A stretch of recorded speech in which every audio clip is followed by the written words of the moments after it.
যুক্তরাষ্ট্র স্থল আগ্রাসন চালালে ইরানের পক্ষে লড়বে রাশিয়ার চেচেন আর্মি।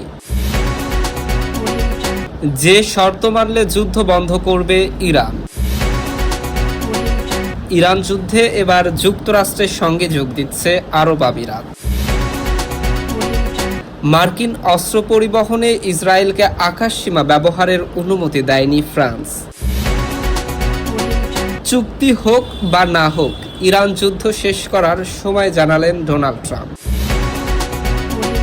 এতক্ষণ শুনছিলেন সংবাদ শিরোনাম, এবার বিস্তারিত। ইরানকে ঘিরে যুক্তরাষ্ট্র ও ইসরায়েলের চলমান সংঘাত নতুন এক মোড়ে দাঁড়িয়েছে। প্রায় এক মাস ধরে টানা বিমান হামলা চালিয়েও প্রত্যাশিত ফল না পাওয়ায় এবার স্থল অভিযানের সম্ভাবনা নিয়ে আলোচনা শুরু হয়েছে। এর মধ্যেই রাশিয়ার চেচেন বাহিনী ইরানের পক্ষে যুদ্ধে অংশ নেওয়ার ঘোষণা দেওয়ায় পরিস্থিতি আরও উত্তপ্ত হয়ে উঠেছে। ইরানের বিভিন্ন গণমাধ্যম জানিয়েছে, চেচেন নেতা রমজান কাদিরভের অনুগত সামরিক ইউনিটগুলো স্পষ্টভাবেই ঘোষণা দিয়েছে, যুক্তরাষ্ট্র ইরানে স্থল অভিযান শুরু করলে তারা সরাসরি যুদ্ধে অংশ নেবে। এই ঘোষণাকে অনেকেই সংঘাতের নতুন মাত্রা হিসেবে দেখছেন। প্রতিবেদন অনুযায়ী কাদিরভপন্থী বাহিনী যুক্তরাষ্ট্র ও ইসরায়েলের সামরিক অভিযানকে ধর্মীয় যুদ্ধ হিসেবে উল্লেখ করেছে। তারা বলেছে, ইরানের পক্ষে লড়াই করা তাদের জন্য একটি ধর্মীয় দায়িত্ব এবং যে কোনো বিদেশি আগ্রাসনের বিরুদ্ধে তারা প্রস্তুত। গত 28 ফেব্রুয়ারি শুরু হওয়া এই সংঘাত দ্রুত বিস্তৃত আকার ধারণ করে। একের পর এক বিমান হামলার মধ্যেও ইরানের সামরিক ও রাজনৈতিক কাঠামো অটুট থাকায় যুক্তরাষ্ট্র নতুন কৌশল নেওয়ার কথা ভাবছে বলে ধারণা করা হচ্ছে। ইরানের পক্ষ থেকে দাবি করা হয়েছে, তারা ইতোমধ্যেই ডজন ডজন ক্ষেপণাস্ত্র এবং ড্রোন হামলার মাধ্যমে পাল্টা জবাব দিয়েছে। তাদের মতে এখন পর্যন্ত অন্তত 86 দফা প্রতিশোধমূলক হামলা চালানো হয়েছে, যা সাম্প্রতিক সময়ের অন্যতম তীব্র সংঘাত হিসেবে বিবেচিত হচ্ছে। এদিকে ইরান আরও অভিযোগ করেছে, ইউক্রেন এই যুদ্ধে যুক্তরাষ্ট্র ও ইসরায়েলকে সহায়তা করছে। তারা দাবি করেছে, ইউক্রেন থেকে বহু বিশেষজ্ঞ এই অভিযানে যুক্ত হয়েছে, যদিও এই দাবির কোনো স্বাধীনভাবে নিশ্চিত তথ্য পাওয়া যায়নি। চেচেন বাহিনী তাদের কাদিরভ্ছি বলা হয়, মূলত রাশিয়ার সঙ্গে সমন্বয় করে কাজ করে। তারা বিভিন্ন সময়ে সংঘাতে অংশ নেওয়ার অভিজ্ঞতা রাখে। সব মিলিয়ে ইরানকে কেন্দ্র করে চলমান এই সংঘাত ধীরে ধীরে বড় আকার নিচ্ছে। স্থল অভিযানের সম্ভাবনা, নতুন পক্ষের সম্পৃক্ততা এবং বাড়তে থাকা উত্তেজনা সবকিছু মিলিয়ে বিশ্বজুড়ে উদ্বেগ ছড়িয়ে পড়েছে। এরপর জানবেন, চলমান যুদ্ধ পরিস্থিতি অবসানে ইরান ইতিবাচক মনোভাব দেখালেও ভবিষ্যতে যেন একই ধরনের হামলার পুনরাবৃত্তি না ঘটে, সেই জন্য স্পষ্ট ও কার্যকর নিরাপত্তা নিশ্চয়তা চেয়েছে তেহরান। দেশটির প্রেসিডেন্ট মাসুদ পেজেশকিয়ান এই কথা জানিয়ে বলেছেন, শুধুমাত্র সাময়িক যুদ্ধবিরতি নয়, দীর্ঘমেয়াদী স্থিতিশীলতা নিশ্চিত করাই ইরানের মূল লক্ষ্য।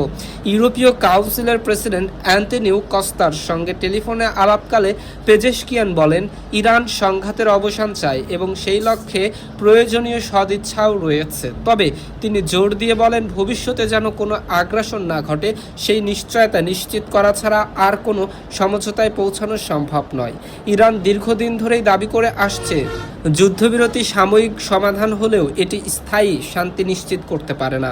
তাই যে কোনো চুক্তির ক্ষেত্রে নিরাপত্তা, সার্বভৌমত্ব এবং ভবিষ্যৎ হামলা প্রতিরোধে বিষয়গুলোকে সর্বোচ্চ গুরুত্ব দিতে হবে। প্রেসিডেন্টের সাম্প্রতিক বক্তব্য সেই অবস্থানই আবারও স্পষ্ট করে তুলেছে।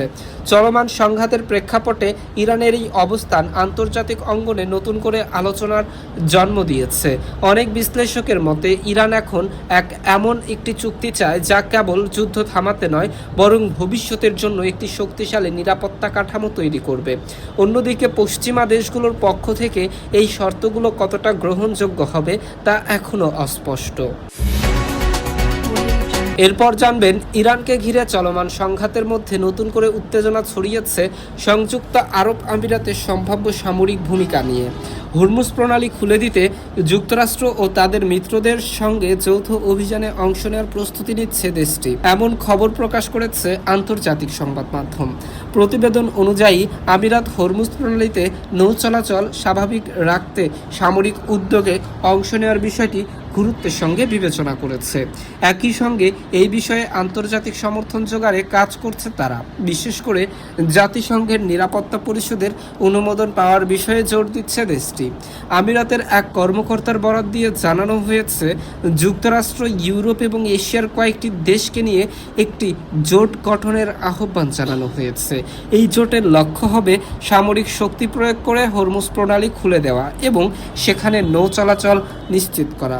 বর্তমানে মূল প্রশ্ন হলো কিভাবে হরমুজ প্রণালীকে ইরানের নিয়ন্ত্রণ থেকে মুক্ত করা সম্ভব এবং এতে আমিরাত কী ধরনের ভূমিকা রাখতে পারে।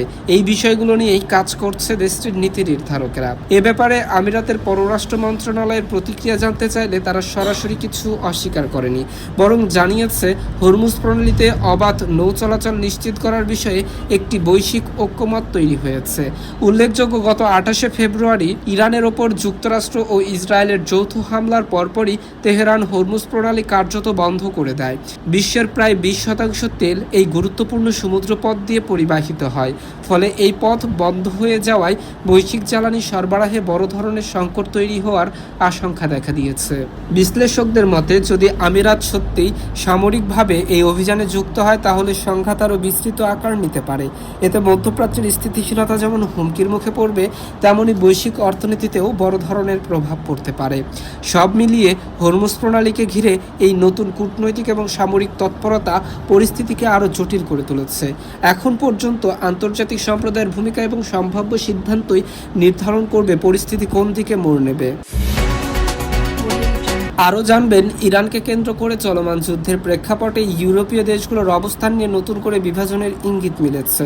যুক্তরাষ্ট্রের অস্ত্র পরিবহনের কাজে ইসরায়েলকে নিজেদের আকাশসীমা ব্যবহারের অনুমতি দিতে অস্বীকৃতি জানিয়েছে ফ্রান্স। পশ্চিমা কূটনৈতিক সূত্রের বরাতে এই তথ্য প্রকাশ করেছে আন্তর্জাতিক সংবাদ মাধ্যম। সূত্রগুলো জানিয়েছে, গত সপ্তাহেই ফ্রান্স এই সিদ্ধান্ত নেয়, যা ইরান সংঘাত শুরুর পর দেশটির প্রথম উল্লেখযোগ্য পদক্ষেপ হিসেবে বিবেচিত হচ্ছে। যদিও এই বিষয়ে ফ্রান্সের প্রেসিডেন্টের কার্যালয় বা পররাষ্ট্র মন্ত্রণালয়ের পক্ষ থেকে আনুষ্ঠানিক কোনো মন্তব্য পাওয়া যায়নি, তবুও এই পদক্ষেপ ইউরোপীয় কূটনীতিতে নতুন বার্তা দিচ্ছে বলে মনে করা হচ্ছে। এদিকে স্পেনও একই ধরনের অবস্থান গ্রহণ করেছে। ইরানের বিরুদ্ধে হামলায় নিয়োজিত যুক্তরাষ্ট্রের যুদ্ধবিমানের জন্য নিজেদের আকাশসীমা বন্ধ করে দিয়েছে দেশটি। শুধু তাই নয়, স্পেন স্পষ্ট ভাষায় জানিয়ে দিয়েছে যে ইরানের বিরুদ্ধে যুদ্ধে যুক্তরাষ্ট্র তাদের ভূখণ্ডে থাকা যৌথ সামরিক ঘাঁটিও ব্যবহার করতে পারবে না। স্পেনের একটি প্রভাবশালী দৈনিক প্রথম এই তথ্য প্রকাশ করেছে। পরে দেশটির প্রতিরক্ষা মন্ত্রণালয় আনুষ্ঠানিকভাবে বিষয়টি নিশ্চিত করে। এর মাধ্যমে স্পেন এই সংঘাতে সরাসরি জড়িত না হওয়া এবং সমালোচনামূলক অবস্থান ধরে রাখার বার্তা দিয়েছে। সর্বশেষ জানিয়ে দিব, মধ্যপ্রাচ্যে চলমান ইরান যুদ্ধ নিয়ে নতুন করে গুরুত্বপূর্ণ বার্তা দিয়েছে যুক্তরাষ্ট্রের প্রেসিডেন্ট ডোনাল্ড ট্রাম্প। তিনি জানিয়েছেন, খুব শিগগিরই, সম্ভবত 2 থেকে 3 সপ্তাহের মধ্যেই যুক্তরাষ্ট্র ইরানের বিরুদ্ধে সামরিক অভিযান বন্ধ করে দিতে পারে। তার এই মন্তব্যে যুদ্ধের ভবিষ্যৎ নিয়ে আন্তর্জাতিক অঙ্গনে নতুন করে আলোচনা শুরু হয়েছে। মঙ্গলবার হোয়াইট হাউসে সাংবাদিকদের সঙ্গে আলাপকালে ট্রাম্প বলেন, আমরা খুব দ্রুত সরে যাচ্ছি। এটি 2 সপ্তাহের মধ্যেই হতে পারে, আবার 3 সপ্তাহ লাগতে পারে। তিনি ইঙ্গিত দেন, যুদ্ধ দীর্ঘায়িত করার কোনো পরিকল্পনা যুক্তরাষ্ট্রের নেই। তবে সবচেয়ে তাৎপর্যপূর্ণ বিষয় হলো, যুদ্ধ বন্ধ করতে ইরানের সঙ্গে কোনো চুক্তির প্রয়োজন নেই বলেও স্পষ্ট জানিয়েছেন তিনি। ট্রাম্প বলেন, ইরানকে আমার সঙ্গে কোনো চুক্তি করতে হবে না, তাদের চুক্তি করার প্রয়োজন নেই। তার এই বক্তব্য থেকে ধারণা করা হচ্ছে যুক্তরাষ্ট্র চাইলে একতরফাভাবে সামরিক অভিযান বন্ধ করতে পারে।